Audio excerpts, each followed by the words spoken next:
Asia cup के लिए Pakistani squad पर बहुत बड़ी अपडेट्स है।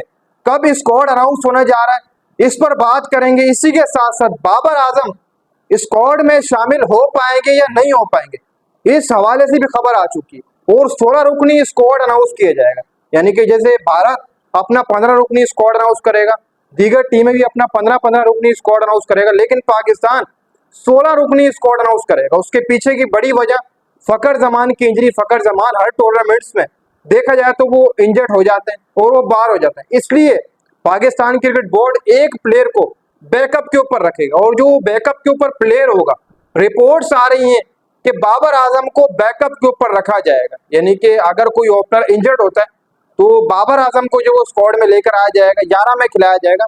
ये अब तक अपडेट आ रही है कि बाबर आजम की ऐसे जगह बनेगी।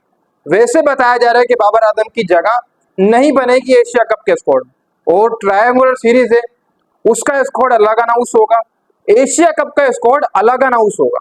जो ट्रायंगुलर सीरीज का स्क्वाड है वो भी कुछ दिनों के अंदर अनाउंस हो जाएगा, लेकिन उसके बाद फिर अलग से एशिया कप का स्क्वाड जो अनाउंस किया जाएगा। अभी जो स्क्वाड के ऊपर अपडेट आई है, अनाउंसमेंट डेट जो सामने आई है वो ये है कि पहले तो बताया जा रहा था इस वीक स्क्वाड अनाउंस हो जाएगा, लेकिन अब बताया जा रहा है कि जब पाकिस्तान क्रिकेट टीम सलमान अली आगा और माइक हैसन जो हेड कोच है वापस आएंगे, दोबारा से एक बड़ी मुशावरत होगी, मीटिंग होगी और 2 स्क्वाड अनाउंस किए जाएंगे।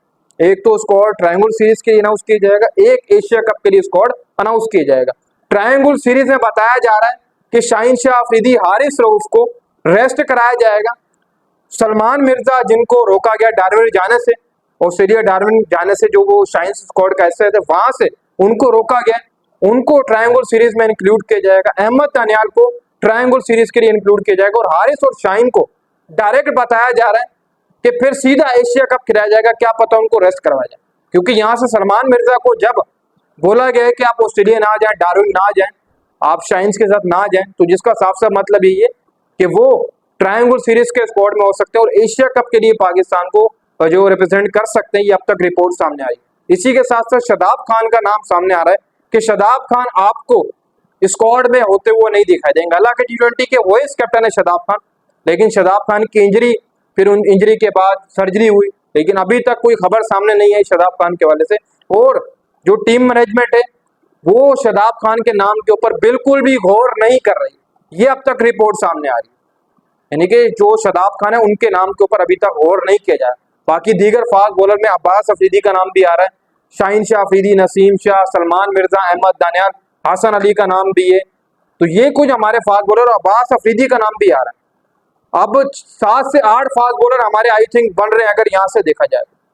फिर हमारे जो स्पिनर्स होंगे वो 2 होंगे, जो रेगुलर स्पिनर जिनको कहा जाता है वो 2 होंगे। चलो स्पिन तो हमारा बेहतर होगा, एक अबरार होगा और एक सुफियान मुकीम, जो अर्ली ऑन विकेट्स लेकर दे रहा है पाकिस्तान को। सुफियान मुकीम होगा स्क्वाड के अंदर, ऐसा शादाब आपको नहीं खेलते हुए नजर आएंगे। इसी के साथ साथ फिर ऑलराउंडर के अंदर खुदिल शाह, सलमान अली आगा हैं, वो भी बॉल डाल लेते हैं। फिर ऊपर से साइम अयूब भी है जो अपना ओवर डाल लेते हैं। मतलब स्क्वाड पाकिस्तान को बहुत जबरदस्त है, लेकिन यहाँ पर फकर जमान की भी स्क्वाड में वापसी होगी एशिया कप और ट्रायंगुलर सीरीज के अंदर। ये अब तक रिपोर्ट आ रही है। फकर जमान अपना जो वो ट्रेनिंग करना भी शुरू कर दी है, रिहैब की तरफ, वो फिटनेस की तरफ पूरे तरीके से आ गए और कुछ दिनों के अंदर उसके हवाले से पीसीबी रिपोर्ट जारी कर देगा। लेकिन अब स्क्वाड की जो अनाउंसमेंट है असल वो जो की जाएगी वो आपकी की जाएगी जैसे पाकिस्तान क्रिकेट टीम वापस आएगी। कैप्टन सलमान अली आगा और माइक हैसन, आकिब जावेद और दीगर जो मेंबर हैं आपके पीसीबी के मेंबर हैं, यानी कि सिलेक्शन कमेटी के जो मेंबरान हैं, उनके दरमियान मीटिंग होगी। उसके बाद जो वो स्क्वाड अनाउंस किया जाएगा। आई थिंक बाबर आजम भी स्क्वाड में होंगे शायद, जो कि डूडा ही बताया जा रहा है कि 16वें नंबर पर हो सकते हैं बाबर आजम।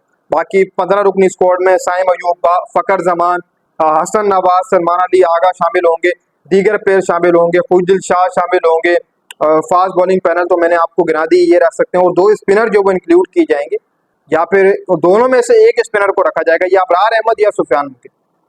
क्योंकि रेगुलर स्पिनर मैं समझता हूँ कि आप एक लेकर जाओ, आप सुफियान को लेकर जाओ, अबरार को छोड़ दो, आप एक और अबरार की जगह बैट्समैन रख लीजिएगा या ऑलराउंडर रख लीजिएगा, जो आपको मुनासिब लगे। लेकिन 2 स्पिनर स्क्वाड में आप ना रखें, ना ट्रायंगुलर सीरीज में ना ही एशिया कप के अंदर, वहां पर सुफियान को रखें, क्योंकि आपके पास साइम भी आपको ओवर डाल के देगा, खुदिल शाह भी आपको ओवर डाल के जब दे देगा, फिर सुफियान खुद डाल लेगा, तो फिर तो साइम अयूब है वो भी आपको डाल के दे देगा स्पिन में, तो आपके पास स्पिन के ऑप्शन बहुत है, तो इसलिए आप एक रेगुलर स्पिनर के साथ जाए। और 2 स्क्वाड अनाउंस होंगे, ये मैं आपको बता दूं।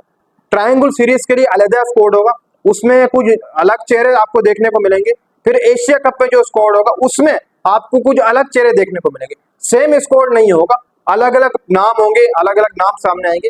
बाकी ये अपडेट थी, आप देखो क्या होता है आगे जो अपडेट आएगी स्क्वाड के ऊपर। मैं तो फिलहाल पता लगाने की कोशिश कर रहा हूँ कि स्क्वाड सामने आए, फिर आप सब लोगों को बताया जाए, लेकिन 2-3 दिनों में आ जाएगा। जैसे ही सलमान अली आएगा, माइक हसन आएंगे, फिर एक मीटिंग होगी, मीटिंग के बाद ही जो वो स्क्वाड फाइनल किया जाएगा, फिर अनाउंस जो वो कर दिया जाएगा।